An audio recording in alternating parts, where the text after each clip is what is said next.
All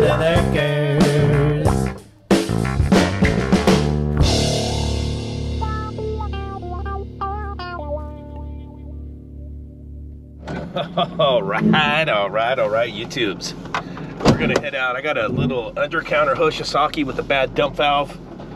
This morning we're gonna go take a look at, and I'll bring you guys along for that change out. Kind of got to dig into it a little bit to get to the valve. That should be pretty fun. What else? Oh, we already got 60 inches of snow up in the Sierras. That's right, 60 inches off this last storm we had last week. Early season. All the ski resorts are open.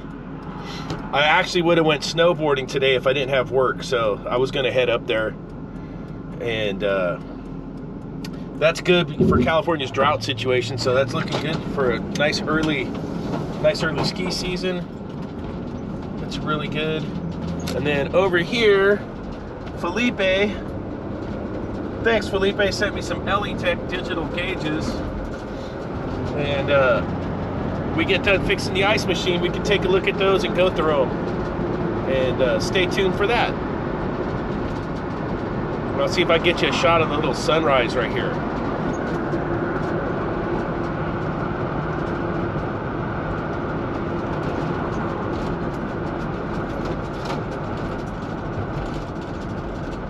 Just trying to poke through the trees there.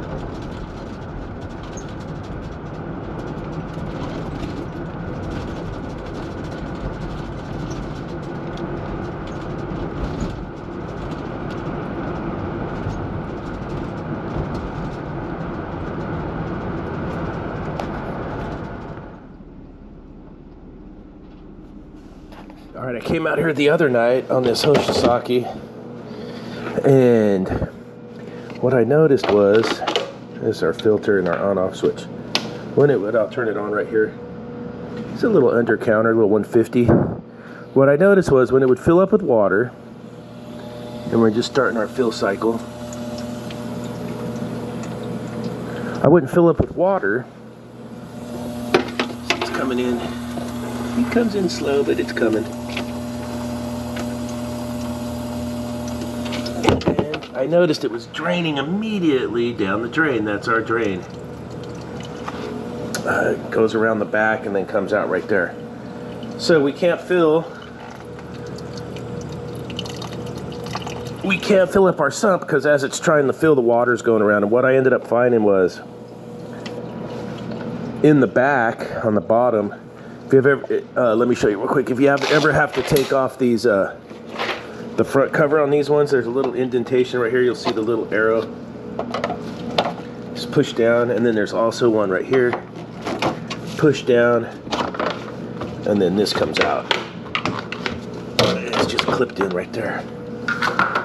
And that's your cover and your filter holder. And then what I found was in the back, I don't know if you'll be able to see it from right there. There's a dump valve in the back there that has failed. And that valve is letting the water go by. And then this is what our valve looks like right here. This is a new one.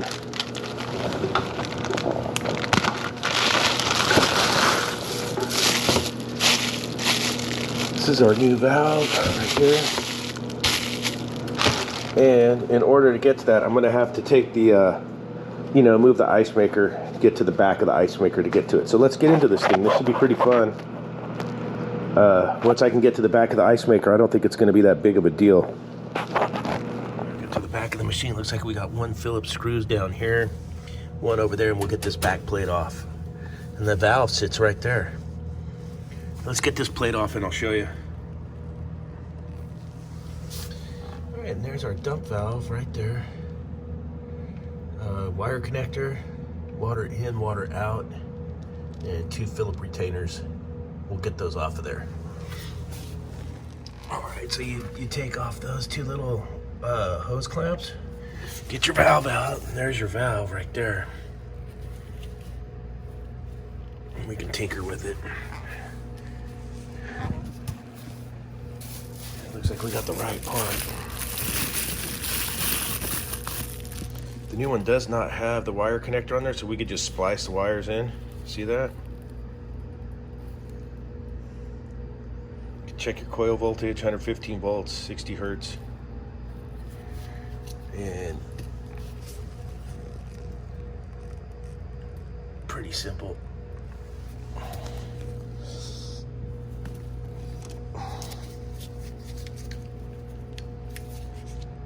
Alright, my wires are spliced in, and then it's just a matter of tying that up at the end with some wire ties. We're gonna get this up in there and get the 2 screws in. See, and then we'll get the tubes connected. But I gotta get 2 hands in there. All right, and there's our valve changed out. Let's do an autopsy on the old valve we got. Where did I put that thing?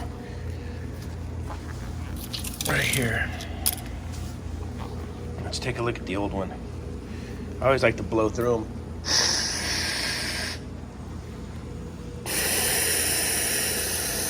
Goner.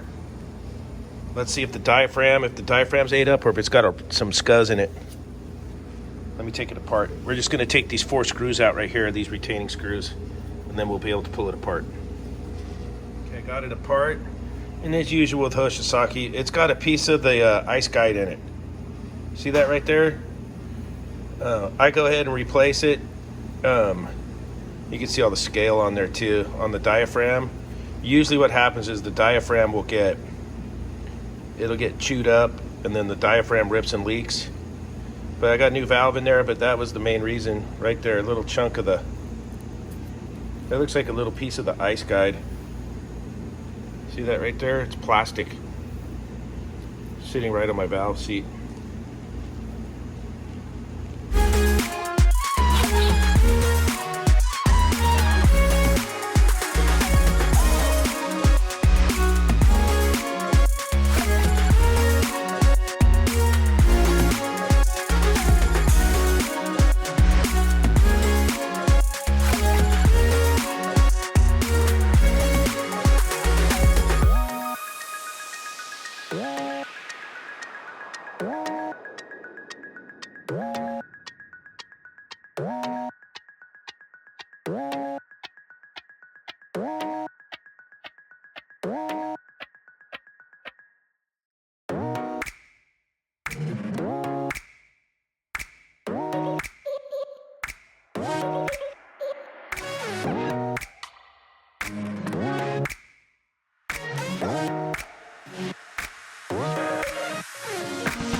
Okay, gotta put the machine back in. I gotta order up a new water filter, the Pentair Big Blue 20-inch.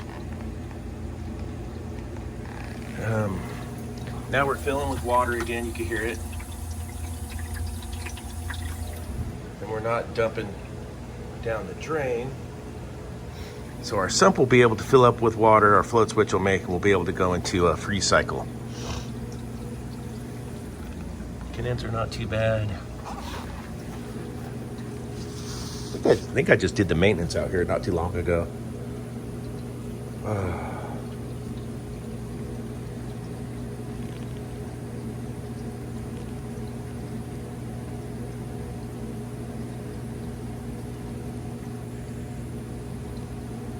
Right, our water filled up. Our compressor just kicked on.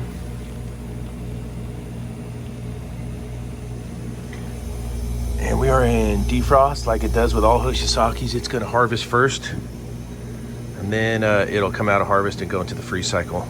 Just like the big machines, these little guys do the same thing. All right, there we go, into the freeze cycle. Water pump's running.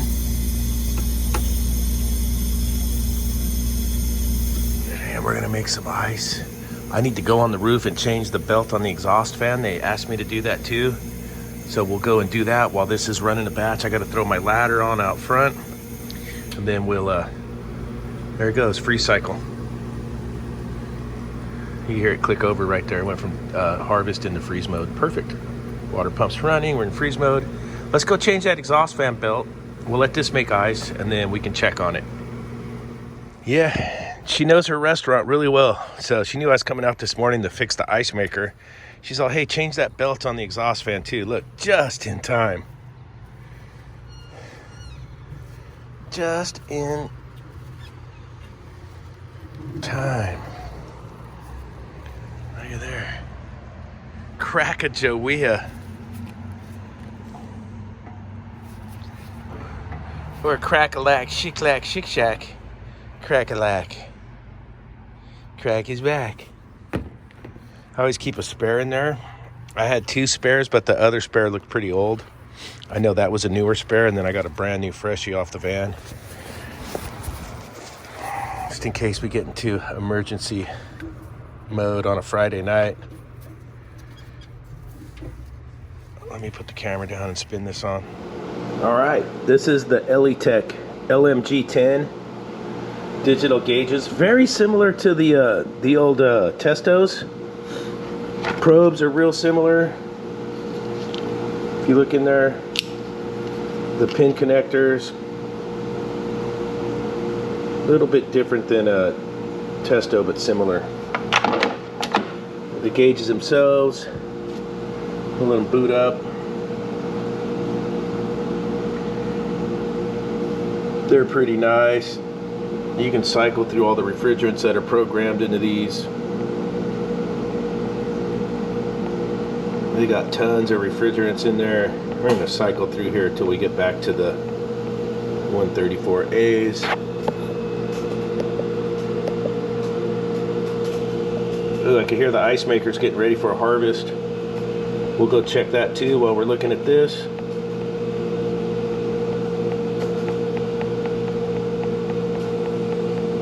Just a ton of refrigerants in there. Got everything I use. It has R290 in it, R600s. Oh, we're dropping ice.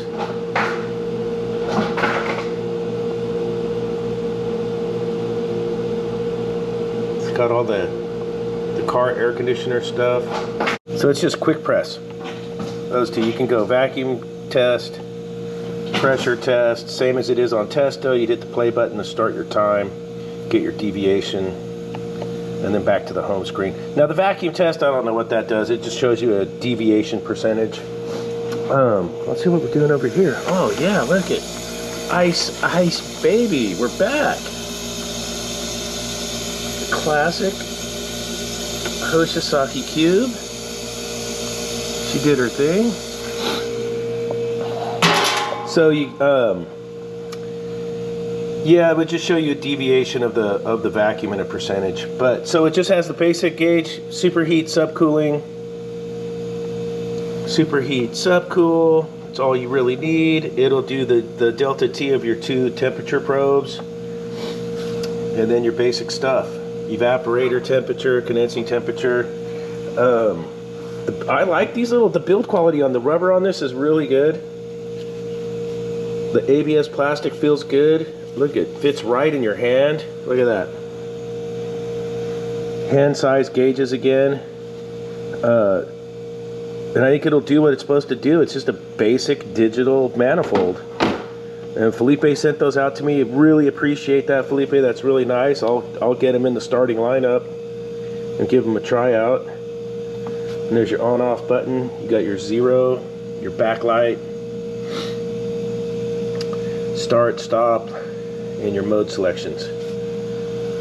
And the dials feel okay, you know, not super cheesy. Kind of the same brass setup as the Testos. So we'll put them through the ringer and see how they do. I'll see if I could beat the crap out of them. They probably need a NorCal sticker on the back somewhere, so maybe it'll fit on there. We'll have to try that out. And then that's pretty much it for today's video. We got the Hoshizaki fixed. We got the belt replaced on the exhaust fan. And we went over the gauges, the Eletechs. If you haven't yet, please hit the like button. Click, click, click. That helps the algorithm out, which helps out NorCal Dave. I'm still a small channel. And if you haven't yet and you would like to, please smash that subscribe button down there and be a subscriber. And you could even ring the bell and get notifications when I post up videos. and we'll keep this thing chugging along. We're into winter mode. Heck, maybe I'll even get some heat calls. You never know. Anything's possible on NorCal. All right, thanks for watching, and we'll see you on the next one. Oh yeah, last thing to check. Let's check the hood. Get that new belt on there. Oh yeah.